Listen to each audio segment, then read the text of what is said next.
Bienvenue dans La Reprise, l'émission qui décortique l'actu du noblard. Pour ce premier épisode, on vous a préparé une carte plutôt alléchante. Tout d'abord, on va parler du patron. En ce moment, personne ne semble pouvoir stopper Canelo Alvarez. Après une défense victorieuse fin février, le champion en quête d'unification a la ceinture WBO dans le viseur. Puis, on va évoquer le nouveau Golden Boy de la boxe américaine, Ryan Garcia, qui continue de faire parler. Difficile de démêler le vrai du faux au milieu de toutes ces rumeurs. Après une news cinéma, nous reviendrons également sur l'actualité de nos boxeurs français, avant de passer à notre main event, la double confrontation entre Tyson Fury et Anthony Joshua, qui s'annonce d'ores et déjà hors norme. Restez bien jusqu'à la fin de la vidéo, car on a de grosses annonces à faire sur le futur de la chaîne. Bon, pas de temps à perdre. Faites sonner la cloche, La Reprise, épisode 1, c'est parti. C'était en décembre dernier. Saul Canelo Alvarez dominait largement le courageux Callum Smith pour unifier les ceintures WBA et WBC. Depuis, le poids super moyen nous a gratifié d'une défense express fin février face au faire-valoir turc Avni Yildirim. Ultra dominant, Alvarez a fait parler la poudre, touchant 67 fois son adversaire en à peine 3 petits rounds. Complètement dépassé, le camp du challenger n'a pas eu d'autre choix que de jeter l'éponge.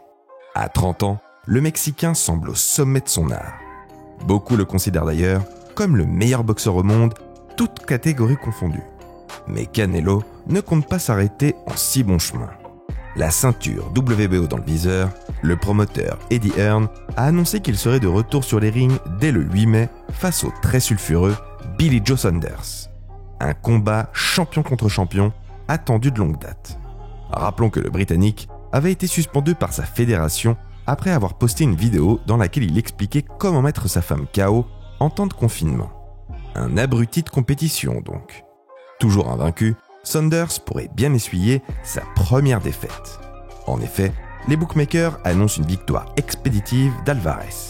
Une fois les ceintures WBA, WBC et WBO autour des hanches, le Mexicain devrait rapidement se tourner du côté de l'IBF. Actuellement blessé à la main, Caleb Plant se dit prêt à relever le défi au mois de septembre. Boxer Canelo après 6 mois d'inactivité, voilà un pari assez risqué. Mais bon, rien n'est fait. D'ici là, Alvarez devra venir à bout de Saunders, dont le style fuyant pourrait bien lui poser plus de problèmes que prévu. Affaire à suivre. Pendant ce temps, un poulain de Eddie Reynoso peut en cacher un autre. Ryan Garcia est au cœur de toutes les discussions. En rivalité à distance avec Virgil Ortiz pour déterminer qui sera le prochain Canelo, The Flash, presque 23 ans, fait beaucoup parler. Il a récemment déclaré vouloir prendre sa retraite à 26 ans pour troquer le ring pour l'octogone. En attendant, le champion du monde WBC par intérim des poids légers a encore beaucoup à accomplir, comme par exemple défaire Gervonta Davis. Voilà un combat qui en fait saliver plus d'un. Le grand Bernard Hopkins ne manque pas de superlatifs, allant jusqu'à comparer les deux boxeurs à des noms comme Sugar Ray Leonard et Roberto Duran. Bon, calma, rien n'est officiel pour l'instant. Souvenez-vous quand on nous annonçait que King Ray allait croiser le fer avec Manny Pacquiao. Une belle arlésienne, ça aussi. Garcia versus Davis n'est encore qu'au stade de rumeur. Pour son prochain combat, Garcia devrait plutôt se diriger vers Javier Fortuna, un adversaire sérieux, mais loin du standing de Gervonta Davis. C'est sûrement une bonne chose d'ailleurs. The Flash, tout aussi talentueux qu'il est, ne semble pas encore faire le poids face au champion WBA, 24 combats en pro pour autant de victoires, dont 23 KO. Sacré pédigré. Hopkins en est pourtant persuadé. Garcia a les tripes nécessaires pour résister aux assauts de l'Américain. Pour le savoir, il faudra attendre encore un peu. Petite news ciné pour continuer. Un énième biopic sur Mike Tyson serait dans les clous. Jusque-là, rien d'extraordinaire. Sauf que cette fois, le projet vend du rêve.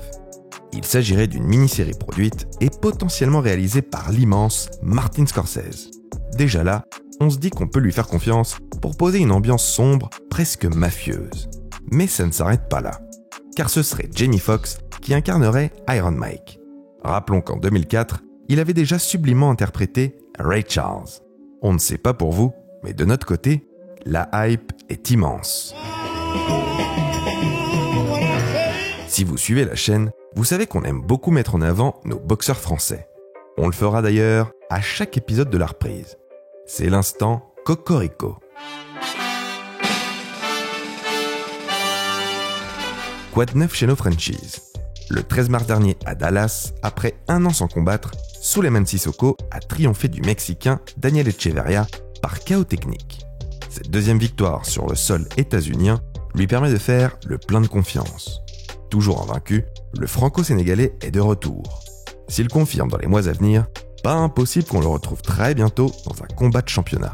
C'est son objectif en tout cas. On lui souhaite bonne chance. Comme Souleymane, Nordine Oubaly a lui aussi déjà fait une apparition sur la chaîne.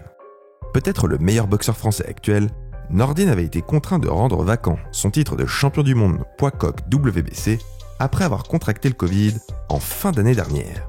Sauf que, coup de tonnerre, la fédération l'a récemment autorisé à défendre sa ceinture début 2021. Selon son coach et frère, Ali Oubaly, Nordine devrait rapidement reprendre l'entraînement. Une sacrée bonne nouvelle. Du côté des poids lourds, Tony Yoka s'est adjugé sa première ceinture, le titre vacant EBU. Il lui aura fallu attendre l'ultime reprise pour venir à bout du Belge Joël Tambouedjeko par KO technique. Comme souvent depuis son passage chez les pros, le médaillé d'or à Rio nous laisse sur notre faim. On a hâte de le voir combattre des adversaires à sa taille. Pourquoi pas le jeune Daniel Dubois ? Comme son nom l'indique, le Britannique envoie du bois et collectionne depuis quelque temps les titres mineurs. Un affrontement entre les deux pourrait potentiellement envoyer le vainqueur vers un combat de championnat du monde. C'est mon gars sûr ?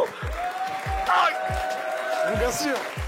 La transition est toute trouvée. C'est l'info qui a fait trembler le monde de la boxe. Anthony Joshua et Tyson Fury se sont enfin mis d'accord. Le combat pour la réunification des titres poids lourds aura bien lieu. Comble du bonheur, nous n'aurons pas le droit à un, mais bien à 2 affrontements. Selon Sky Sports, les dates et lieux devraient nous être communiqués dans les semaines à venir. Certains bruits de couloir laisseraient entendre que le premier combat pourrait se tenir dans les États du Golfe. Dommage pour les fans qui rêvaient déjà d'un Wembley en ébullition.